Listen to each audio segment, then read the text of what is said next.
एक संत वृंदावन गए, वहां कुछ दिन घूमे फिरे, दर्शन किए। जब वापस लौटने का मन किया तो सोचा भगवान को भोग लगाकर कुछ प्रसाद लेता चलूं। संत ने रामदाने के कुछ लड्डू खरीदे और मंदिर में जाकर प्रसाद चढ़ाया और आश्रम में आकर सो गए, क्योंकि संत को सुबह ट्रेन से निकलना था। सुबह वृंदावन से चली ट्रेन को मुगल सराय स्टेशन तक आने में शाम हो गई। संत ने सोचा अभी पटना तक जाने में 3-4 घंटे और लगेंगे, भूख भी लग रही है। मुगल सराय में ट्रेन आधे घंटे रुकती है, चलो हाथ पैर धोकर संध्या वंदन करके कुछ पा लिया जाए। संत ने हाथ पैर धोए और लड्डू खाने के लिए डिब्बा खोला। उन्होंने देखा लड्डू में छींटे लगे हुए थे। उन्होंने छींटों को हटाकर 1-2 लड्डू खा लिए।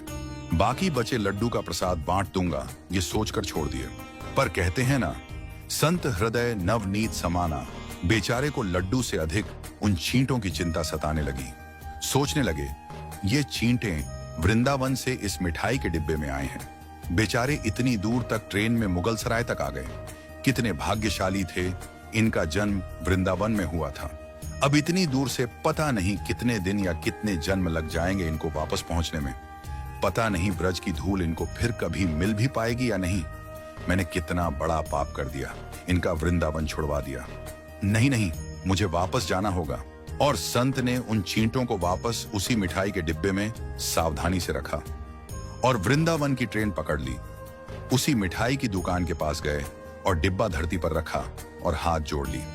मेरे भाग्य में नहीं कि तेरे ब्रज में रह सकूं, तो मुझे कोई अधिकार भी नहीं कि जिसके भाग्य में ब्रज की धूल लिखी है उसे दूर कर सकूं। दुकानदार ने देखा तो आया और कहने लगा, महाराज चींटे लग गए तो कोई बात नहीं, आप दूसरी मिठाई तुलवा लो।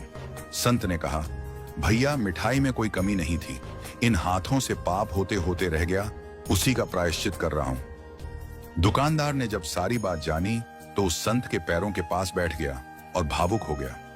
इधर दुकानदार रो रहा था, उधर संत की आंखें गीली हो रही थीं।